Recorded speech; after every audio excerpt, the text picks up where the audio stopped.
So my first question for you would be, would you mind lead us through your story, your personal story, and what have you lived that brought you now to embrace the cold in such a way that you made it your job?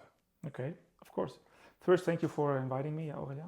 That's really nice. Okay. Basically, the cold was not my friend at all.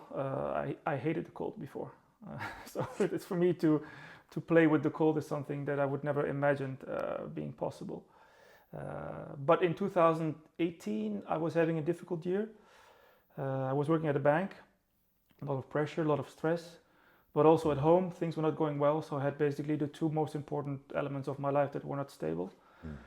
So what happened? My body started to talk to me and then to scream to me. So I was having issues with stomach. I had issues with inflammation, throat infections, not sleeping well anymore, no energy, not be able to concentrate. So basically, I was in a state of not a good health sickness for like months and months and months. And so what do? I went to the doctor. I went to my good doctor in Mondorf, and he said, "Oh, don't worry. Let's do some tests, and we'll see. We'll find it. We'll find what you have. Don't worry about it." So I went through all the tests: blood test, stomach. They checked the stomach. They checked the lungs. They checked so many things, but they couldn't find anything. They basically said, "Yeah, we see some inflammation, but everybody has higher levels of inflammation today. So it must be stress. You need to learn to learn yourself to deal with stress." So I said, "Okay, that's nice. How do I do this?" So I went back home, big bag of medication, because of course you fight the symptoms. That's something that that doctors prescribe to you. So which is good because it helped me to continue to function a little bit correctly. But I didn't have any solution for my state. I was at 39 at the time, doing a lot of sports.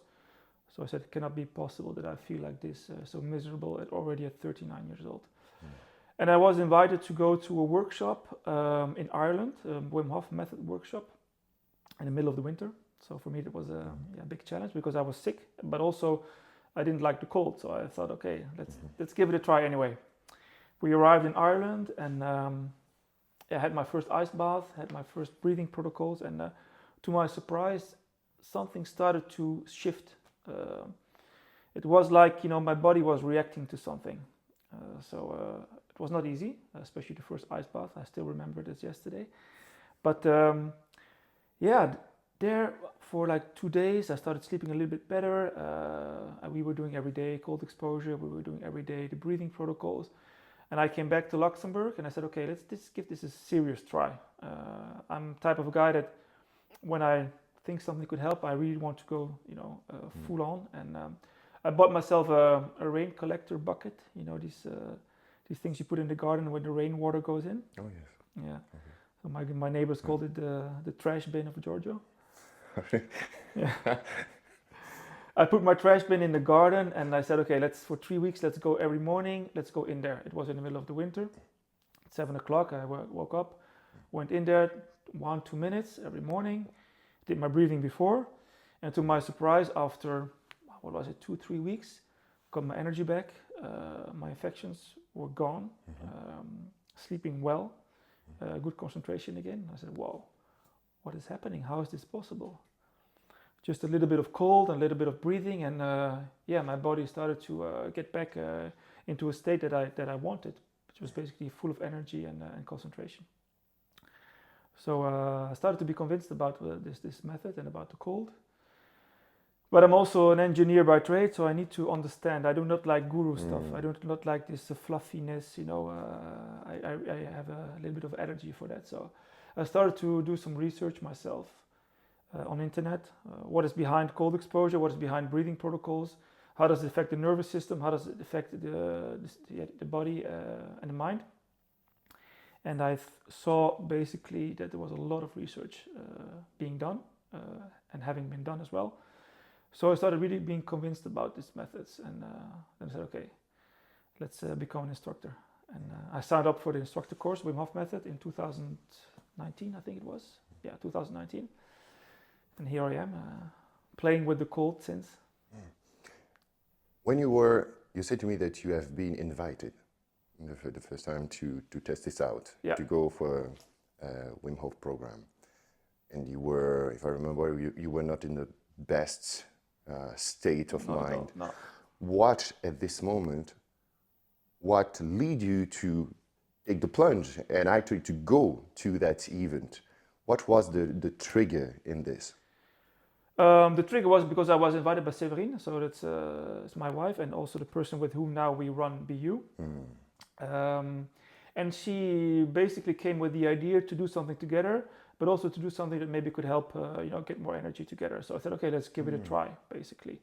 Honestly, to be sure, I didn't know if it was a punishment, or if it was a present.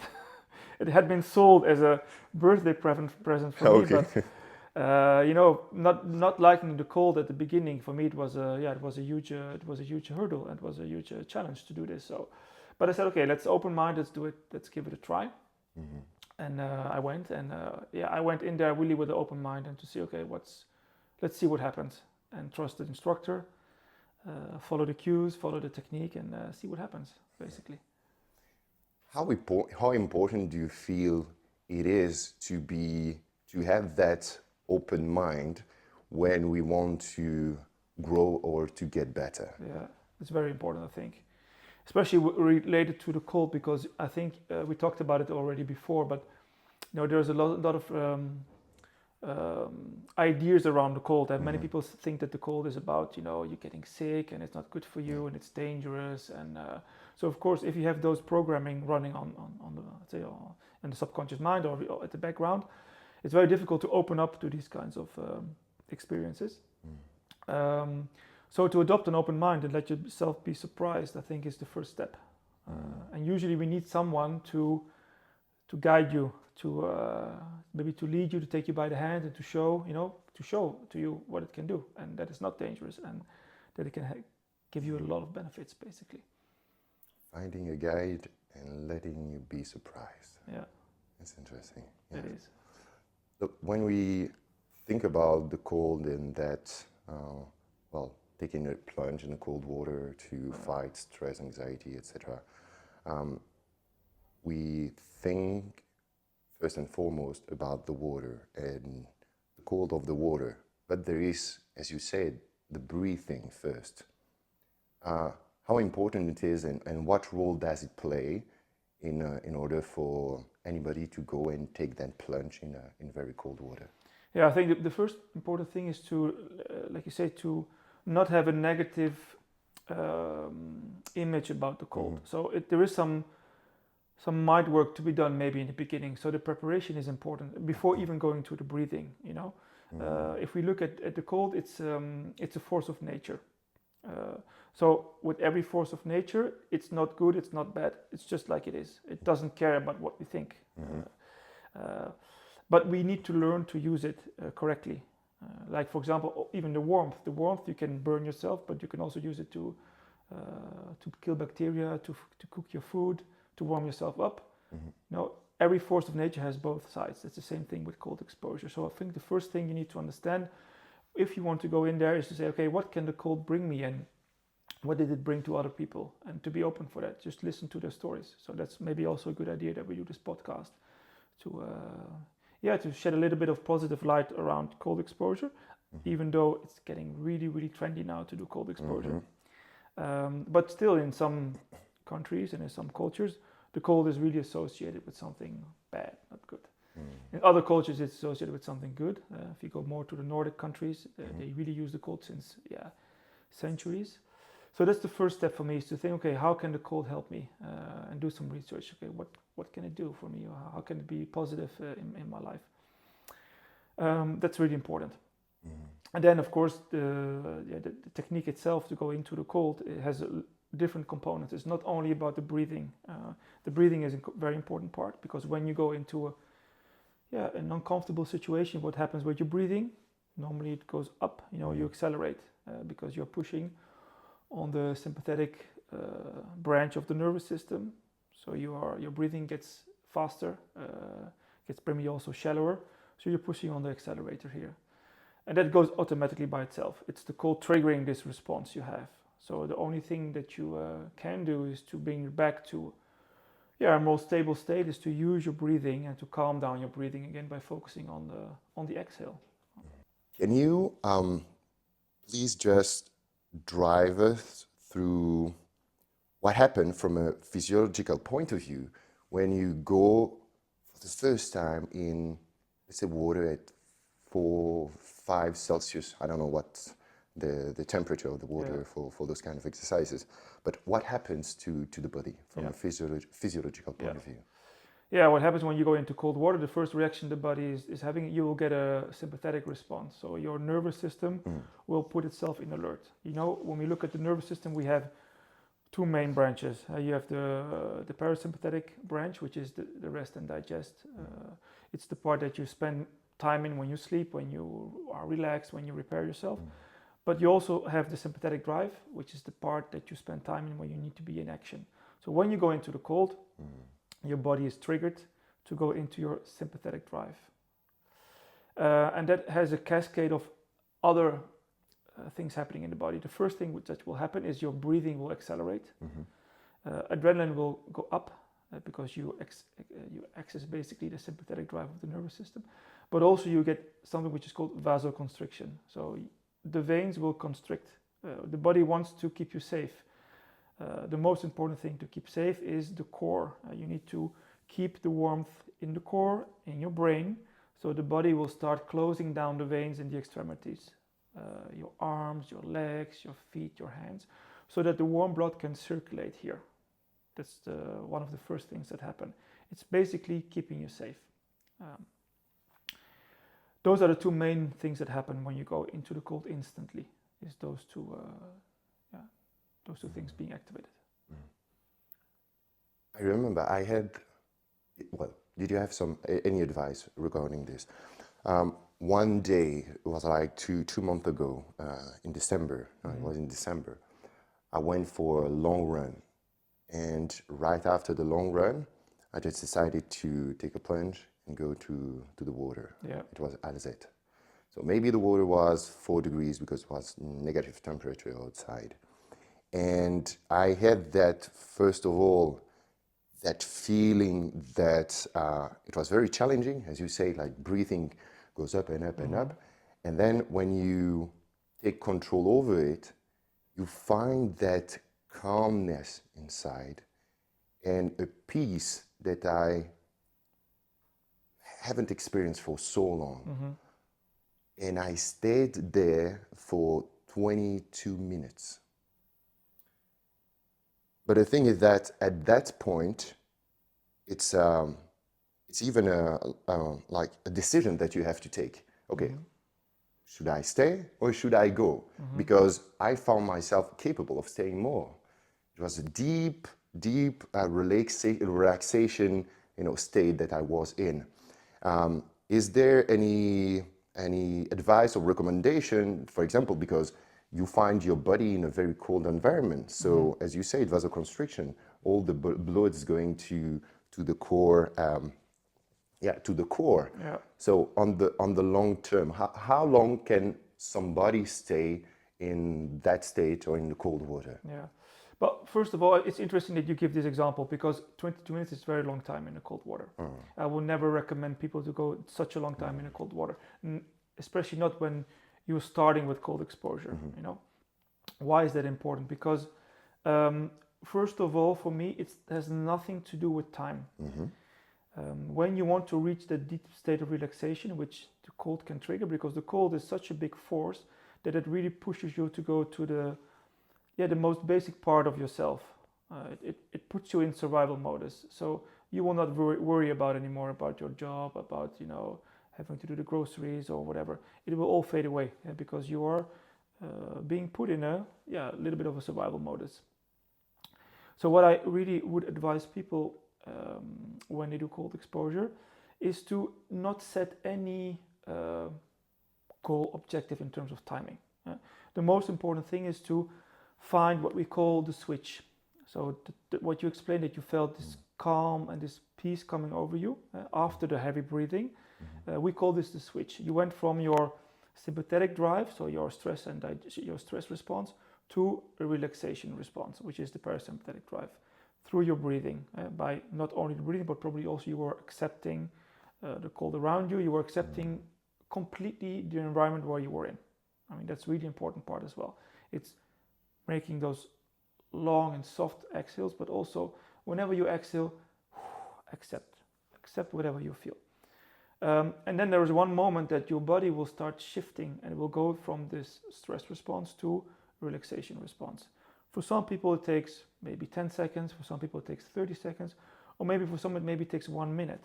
But for me the goal, especially in the beginning, is to see if you can reach the switch. If you can go from stress to relaxation and acceptation. It's basically surrendering to your environment. Do you, from your experience, do you see that there is any difference between men and women on the way they respond to the cold? That's interesting.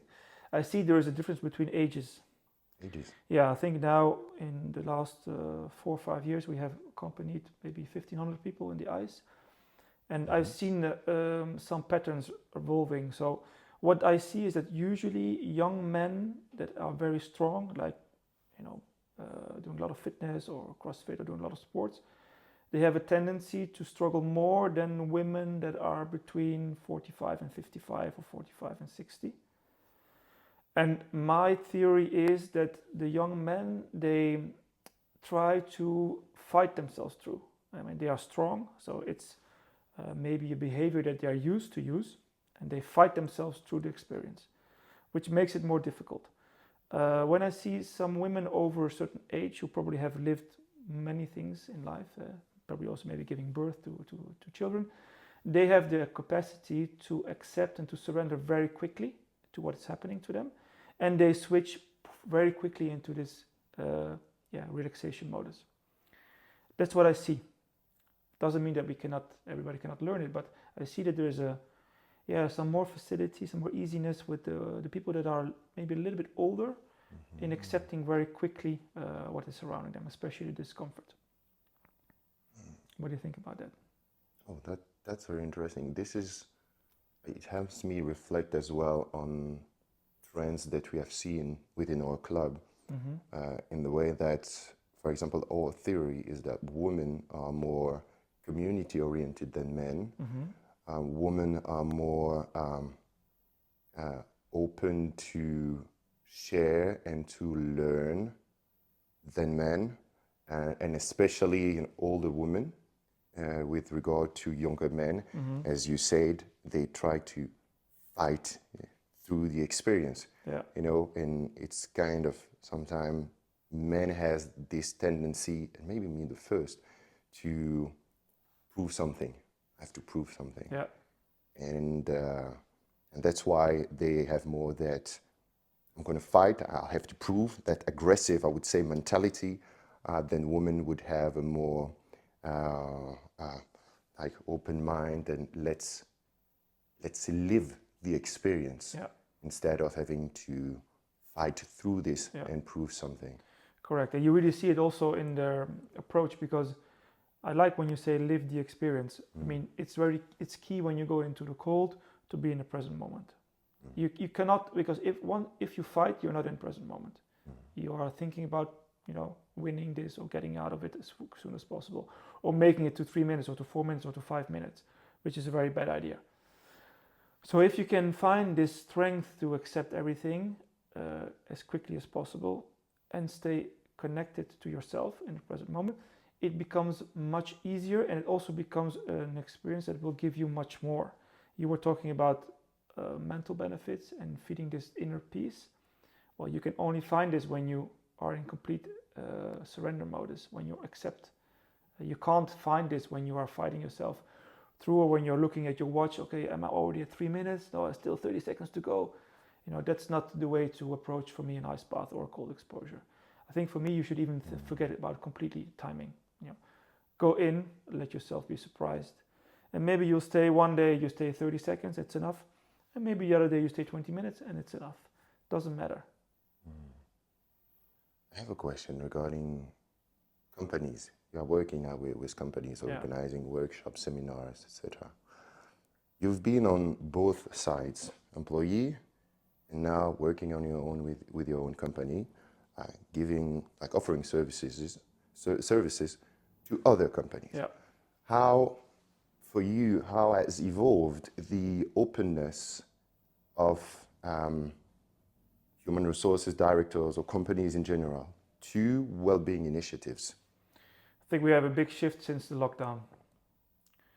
Yeah, I think that before the lockdown, many companies were doing things in health and well-being, stress management, but it was more window dressing. So it's more like, okay, we are doing something, we have to show that we do something. Maybe they did a health day, or maybe they did a health week once per year, with some yoga, with maybe some nutrition tips. But now I think since the COVID, you see really programs being built up. There's budget being released. And that's a good thing because, also since COVID, the world has become more and more turbulent, more and more unpredictable. I think we are living in an environment where we are continuously bombarded with stress stimulus, and you need to learn how to deal with this. It's funny, maybe to give you an example, if we look at our nervous system, it has been evolved for millions of years. But if you look at the environment in which we live now, that changed dramatically the past, 200 years, I think. So the nervous system is still working in the old way, but in an environment which is completely different. So the nervous system, if you look at it and study it closely, it likes to be short amounts of time in very high stress. So for example, if you think about our ancestors, they would go out and hunt, and they would spend maybe like couple of hours in very high stress because they could be killed while hunting, but then the rest of the day they were spending the time in their cave with their family, with their friends, and they were relaxed. So the nervous system was spending a lot of time in their parasympathetic drive, so the rest and digest.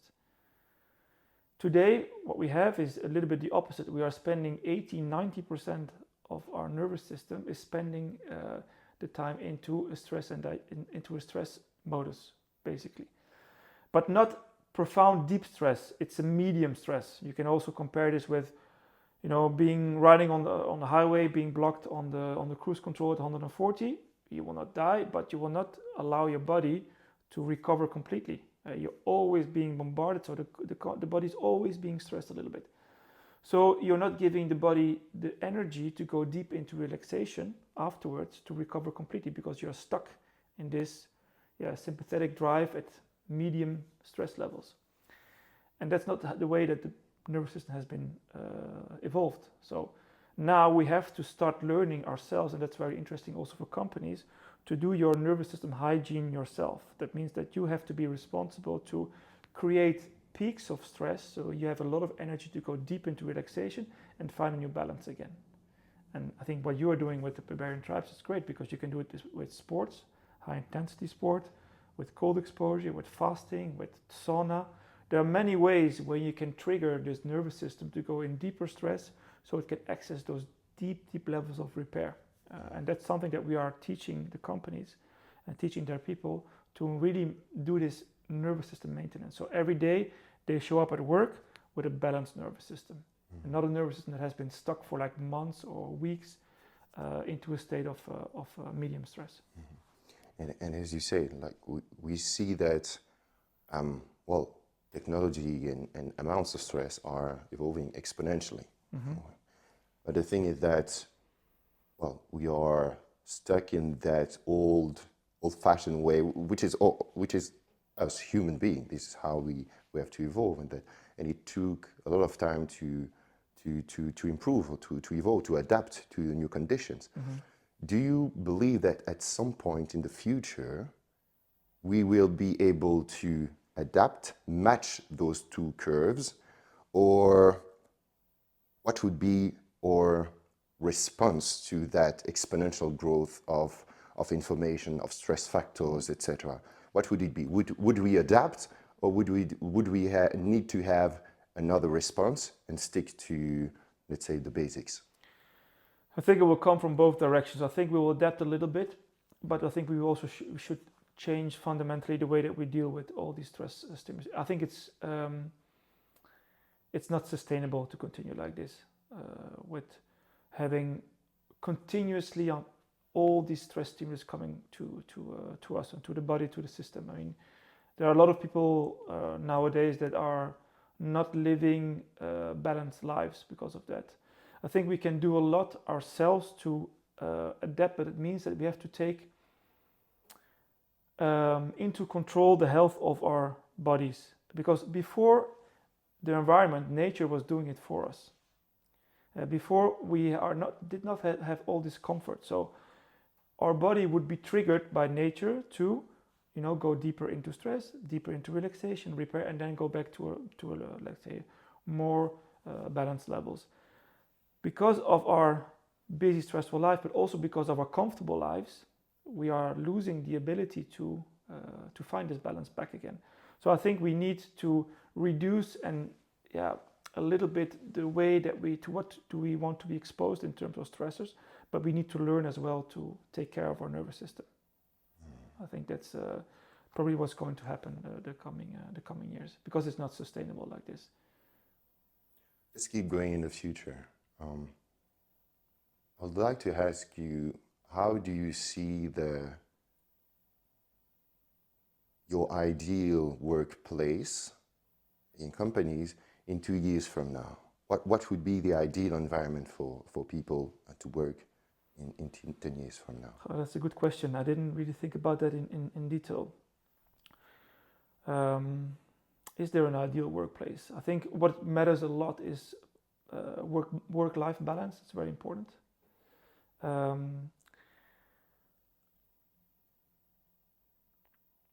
You surprised me with this question, to be honest. I have to think about it a little bit. I surprised myself as well. Yeah, that's a good question, actually.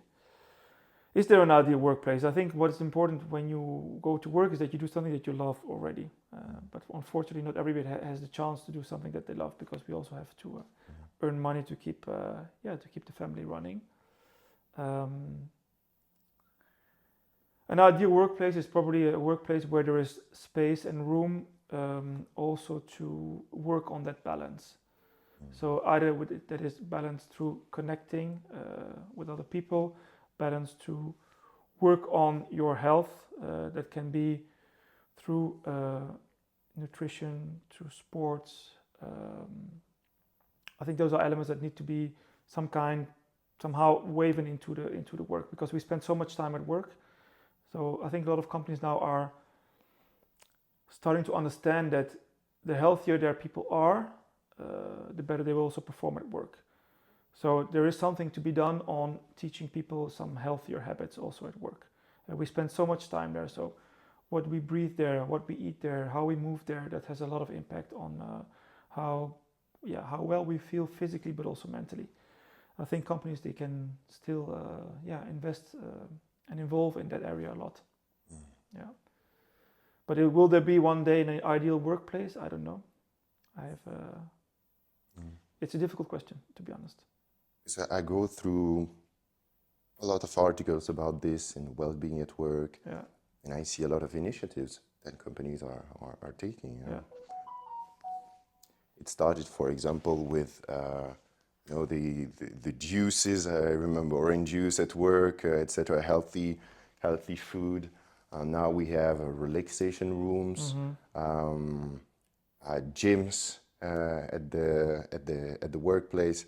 So I was wondering how far it has to go. If we, for example, in 10 years from now, the workplace will be kind of an extension of the outside environment, the home, and like really be an extension. You'll find what you find in your fridge. Well, there is that growth impulse of learning about food, about how to eat, learning at work about how to move, learning a lot of things. Not only work, but a lot of things. And for example, having meeting. I've read some people who are having meetings, not running, 20 minutes running, or with the two leaders running for 20 minutes, so that it helped them, come to a conclusion very fast. And the way, just the only fact of moving the body, like make the ideas brainstorm faster. So yeah, that's why I ask you that question. What Yeah. would be the ideal work environment? I mean, Yeah, in but 10, in 10 while years. you were talking about it, I think something that really popped in my mind, which is really crucial. I mean, the work environment. We are, in the end, we are responsible for our own health. I mean, it's not our job, to be honest. I mean, but what the work environment can do is to help and to teach people how to deal with stress and to become more resilient. Because the world will not change. I think the world will become even more turbulent, especially the coming years. So is you will not also not go, I think, ski a black slope when you do not know the technique. So I think that the companies, they know that the environment will not change. There will be a lot of pressure, a lot of stress. So maybe also invest in how can we teach our people to deal with that stress and to stay resilient. I think that is maybe the key factor, that they understand that, okay, we will put them into a situation where they will live stress, which is good because we need stress to get things done. We need to have stress. We need to have challenges. But on the other hand, also to teach them some very basic techniques or some very basic routines, habits, so they can deal with this stress and that they can, maintain a good balance. I think that's something that companies should take very seriously. So give them not only the exciting, challenging environment, but also give them the tools to cope with it. And that goes completely beyond the hard skills and the soft skills. It's a different layer. It's almost like you would put an extra layer under your hard skills and soft skills. It's the foundation. How do I keep my energy high? How do I keep my concentration high? Because without energy and concentration, honestly, you cannot get things done. And you might have the best tools, the best building, the best PCs, the best systems. But if you do not have enough energy and you cannot concentrate for longer than maybe like 30 minutes, it will be very difficult to get things done. So I think there are companies, they have an important role to maybe build this extra layer under there, the big foundation. You were saying at the beginning of the conversation that cold exposure becomes a trend. Yep. What's your feeling about this? It's what you said. It's like another layer, a deep layer, like the basics, almost the manual of life. Yeah. And when it comes to focus and to deal with stress, manage stress, etc. Yeah. This is the manual. This is something that we should learn at school and probably exactly. at work. Yeah, But exactly. Yeah. how do you feel about that?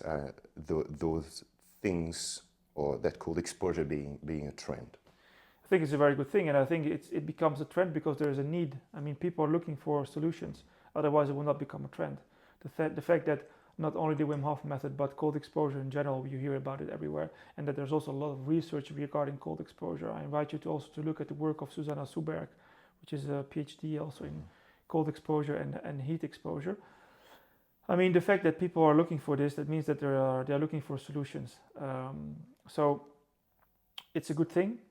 People are taking in charge of their own health and their own ability to become more resilient. And I think cold has always been a very important force in that, in some cultures, and now it's becoming more widely spread. What I think is important as well with the trend, because of course when there's a trend, there is a lot of people who are positioning themselves on these trends. I think the cold needs to be also dealt with caution. So it's a force of nature. So of course with every force of nature it can be dangerous. I hope really that with this trend we will have more and more instructors that use the cold exposure in a responsible and safe way. That for me it's very important. Because it's not for everybody. I mean, we have seen also cases where cold exposure is not adapted for the person. But if you take a step back, we are talking about hormesis, hormetic stressors, basically. I mean, you can... Hormetic stressors. Yeah, a hormetic stressor. Basically, the cold is putting your body for a short amount of time into a high mode of stress. That means that the body will be triggered to adapt and to evolve and to improve on a cellular level. For example, on the mitochondrial level, they will become stronger. You will become more resilient to stress. You will bring down inflammation. So we are triggering the body with a positive short amount of stress to become stronger. And it's basically a hormetic stressor is basically like a term for everything that you can do to improve your body with short amount of stress. That can be high intensity interval training, that can be fasting, that can be warmth, it can be cold. You can use all these ingredients to get to the same result. So if the cold is not something for you, there are other ways of doing it. But the cold is very handy, practical, because especially in the winter, it's there, so you can use it. Even in the morning, you just put your shower on the cold and you will get your positive stressor of the day. But I think it's important that we deal with it in a safe way, especially in nature. And when we go outside, like you said, you went 20 minutes in a lake. I always would say, okay, make sure you're together, do it together, go progressively, because when you are outside in nature, you're not close to a heat source. Maybe you have to go back, or you have to drive back, or you have to cycle back. So it's important that you treat this with respect. So and I think that the trend can really help, because there are a lot of good instructors out there that know what they do and that can really guide people with some simple tips and tricks on making the experience even more impactful, but also safe. And you're totally right. This is what happened when I got out of the water. I was not expecting. I had 20 minutes to walk back home. Yeah. And I took my phone and I called my partner. I said, "Oh, I can't. Please come here and bring me safe back home," because it was like too intense. But why wouldn't it be for which kind of person like cold and the benefit that actually everybody experienced through the cold? Why some people? Why wouldn't you advise some people to do this? Yeah, I'll answer that, but I would like to come back to your example, because your example is very interesting. You maybe pushed it for 20 minutes, and then you found out that actually the work started afterwards. That's also always what we say. The work starts when you get out of the cold. That's where the work starts. Why? Because when you are in, your body is putting yourself in a protective mode. So the warm blood keeps circulating here, but the cold blood in the arms and the legs, it's cooling down even more. You might have a big difference between the blood temperature in your arms and your legs with the core. But when you get out, what happens? The hypothalamus in your brain signals, now, it's out of the cold water. We can start opening the veins. We can dilate the veins again. If you do not properly warm up the cold blood in your extremities, this cold blood will start mixing with the warm blood close to the core. When the cold blood comes close to the heart, that's where the body starts reacting very, very strongly. And that's where the danger is. So we always say the work starts when you get out. You have to very quickly preheat and heat up your extremities to make sure you do not get into this, we call this an aftershock, where the cold blood mixes too quickly with the warm blood of the core. Interesting. Yeah. So this is what happened. When I get out of the river, I was shaking. Yeah. It was intense. I could not even hold my phone or put my shoes on, etc. And then I was in t-shirt, it was very cold, and I started walking first to go back home. I called my partner. I say, come and come to bring me back home. And after I called her, I said, okay, I have to run actually. And I found back energy to run. And there I realized that, as you say, like you have to warm this up again. But running is probably the worst thing that you could have done. Interesting. Because when you run, you increase your heart rate. So your blood starts pumping even quicker. What you want to do when you get out is to do more isometric exercises where you contract muscles, but you do not increase your heart rate. There is a very famous exercise which is called the horse stance, where you put in a squat position and you move your upper body, but it can also be just contracting the upper part of your body. There are a series of very simple exercises that you should do immediately afterwards to warm up this blood. Running is the worst thing probably you could do, because then you accelerate the cold blood going around. So it's interesting we talk about this experience, because I think it will be very helpful for other people not to do the same thing. I also always say, get out when you feel good. There is approximately 1 hour to 45 minutes of recovery needed for every minute in the ice. So if you spend 2 minutes in the cold, your body needs at least 1.5 to 2 hours to completely warm up again. That's a ratio. Of course, if you're more trained, the ratio goes down, so you warm up quicker. But if you're not trained, that's approximately the time that you need to factor in to become completely warming. I remember the first times I did my my 3 weeks training when I came back from the workshop. Sometimes I was even still shivering around 11 o'clock at my job from my 2 minutes ice bath in the morning, because I didn't take the time to warm up correctly. So the work starts when you get out. Absolutely. Interesting. Yeah. To who would you say I don't advise you to do this? So of course there are some very contraindications which are really important to, I think, to keep in mind. So if you have very high blood pressure or cardiovascular disease, I think it's not advised to go into the cold, because the cold gives you this vasoconstriction, veins closing, so your blood pressure will go up even more. There are people who have an allergy to cold. It's called cold urticaria, I think it's called. That means that they get red spots, they might even get troubles of breathing. So when you know that you have this disease, then you cannot go into the cold. And we had, I think, over the past 4 years, we had 3 people who had this allergic reaction. If you have problems with your kidneys, so if you're renal failure, then the cold is not good at all. So you need to avoid that as well. And then also if you're epileptic. I mean, if you're epileptic, we really avoid going into the cold as well, because it could trigger an epileptic attack. Yeah. Okay. But normally, I mean, if you look at the majority of the population, I mean, it's safe for the majority of people. I mean, I think we haven't had that many people the past 4 years that couldn't do the experience. I mean, it's pretty rare. But if you suffer from one of the conditions that I just mentioned, yeah, it's better to either to connect with your doctor to ask him his or her advice, or if you want to try to start really progressively. What benefits now you see when you organize seminars or workshop in companies? What are the benefits that you see within teams and in people out there? What we hear often, always coming back after the workshops, especially after some of the weeks where people practice, is that they have much better sleep, they have much more energy, and they have more ability to concentrate.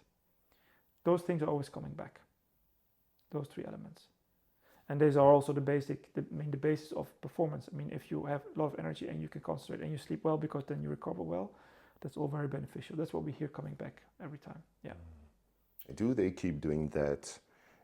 What practical advice would you have for someone who would love to keep doing this at home and keep feeling those benefits even outside of the working environment or outside of your workshops? But what I would advise is to do a workshop, to learn the technique, because it makes it so much easier, and you will discover things that might take you maybe weeks to discover yourself in terms of technique. And then start with cold showers. So once you did your first cold exposure, maybe under the guidance of an instructor, go home and start your cold showering. So you take your warm shower in the morning. At the end, you turn it on cold, but you try to find this peace, find this state of comfort in the discomfort. That's the idea. It's not, like this, I do quickly and then it's done. No, it's like you said also before, when you were in the lake, you found this peace inside. So also when you take your cold shower in the morning, try to find this peace. And you build it up progressively. So start maybe with 20 seconds cold shower, then 30 seconds the next week, then 40 seconds the next week. But always try to find this switch modus. So this moment that you become completely relaxed and you accept the cold running over your body. That's the idea. From ecological standpoint, do you believe that it's possible to find this switch taking a cold shower? Why? Because, for example, for me, it took me, if I remember well, something like 5 minutes in that lake for 4 degrees water or something like this to find that switch. So do you believe that it's possible to find the switch even though it's like taking a cold shower and not having to take it for 1 hour? For sure, absolutely, yeah. I have the feeling that you are looking for this deep connection with yourself and this relaxation, but you can also have it under a cold shower. It's a matter of directing your attention inside, so inside yourself, and it's about accepting what you feel and being okay with the situation that you're in. And you can train this. So if you train this every morning with a cold shower, then it might be even more powerful when you go into a lake, because your nervous system starts reprogramming itself. It knows that when it gets a stress response, instead of going higher into the stress, it knows now that it can also go deep into relaxation. And it's something that we even measure with some of our participants, that nowadays we all have these Garmin watches and all these connected watches. So you see your heart rate.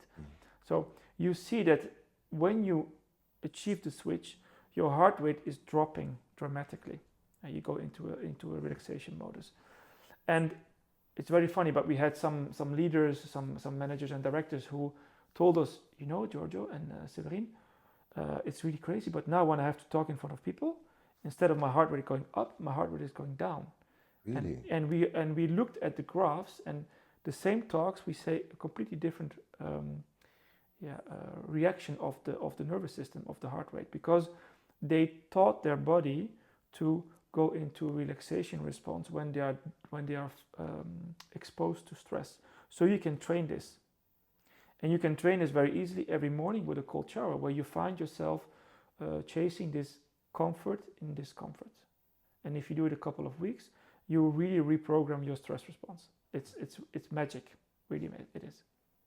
And do we agree on the fact that reprogramming the nervous system is something it's subconscious? We are not really aware of this. No. And we are aware of those changes when we find ourselves in, for example, that situation when we have to give a speech, and now we see the difference. Yeah. But this is not something that we can, I would say, measure like shower after shower. It's something that you will recognize with yourself, that you start to react differently. You start to respond differently to stress. And it happens already as quickly as after 3 or 4 weeks, where you really learn and teach your nervous system that when it's confronted, when it receives a stress trigger, that it needs to go into the parasympathetic drive. And you will start adapting your breathing. All these subconscious processes that you're not thinking about, you have been reprogramming them with the cold showers. So they become automatic. And that's really magic. When that starts happening, you think, whoa, what's happening? I'm not stressed anymore. My mouth is not dry anymore. I don't get tunnel vision anymore, which are basically two of the most important signals that you are going into stress.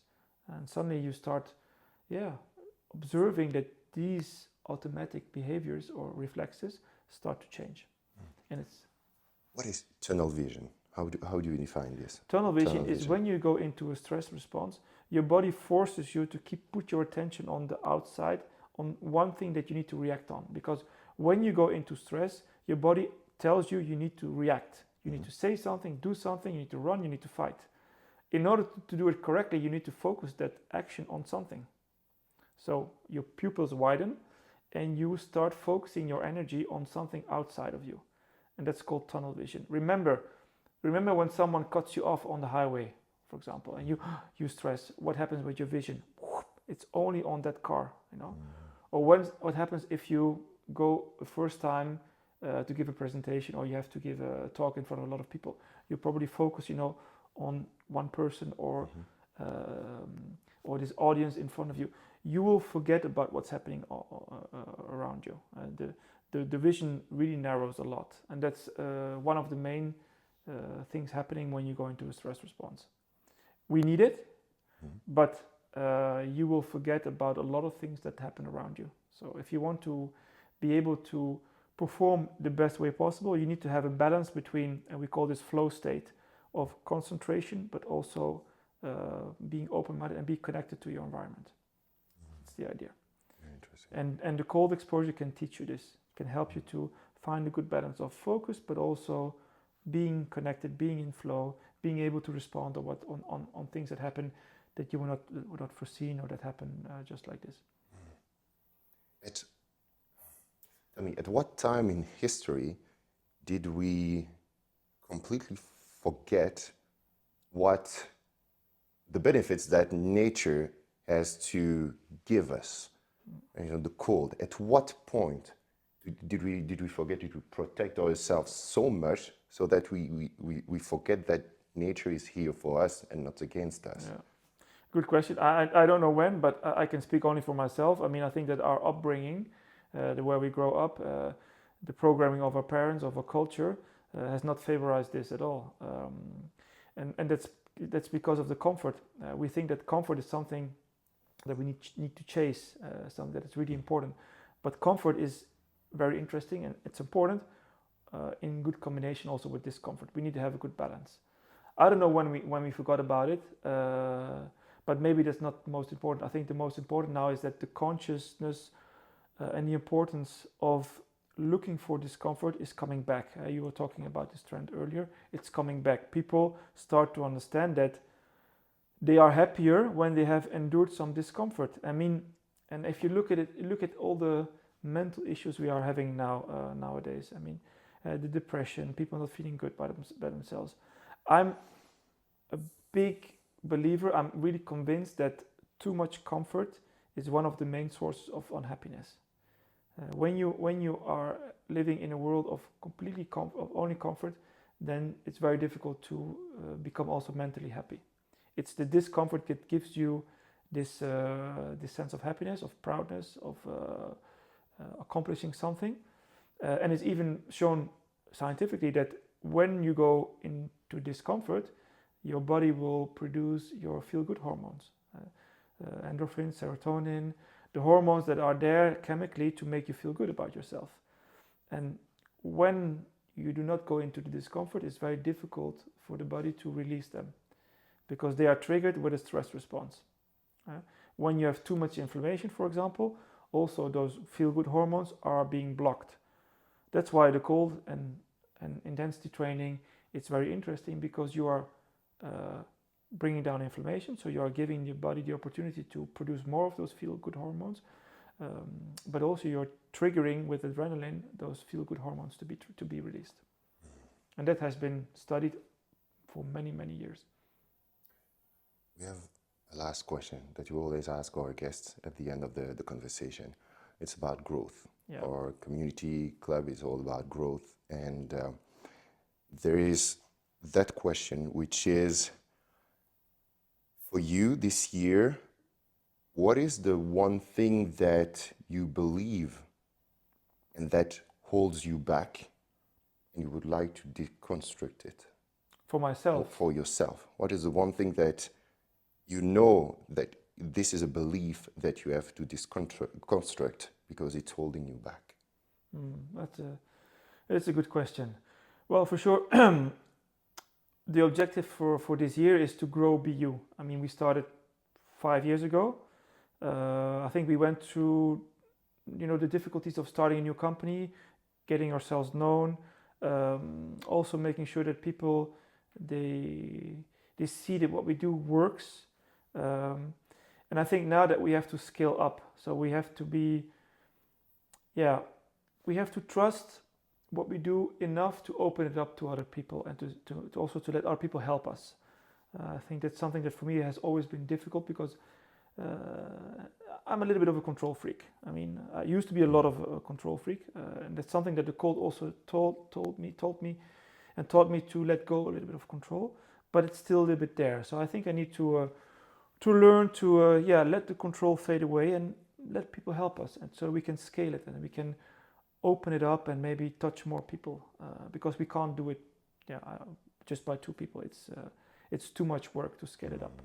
So I think if I would like to deconstruct something in my brain is to say, okay, open up, let yourself be helped, and let's see if within a community or with other people that are likely minded, they can maybe help you to accelerate.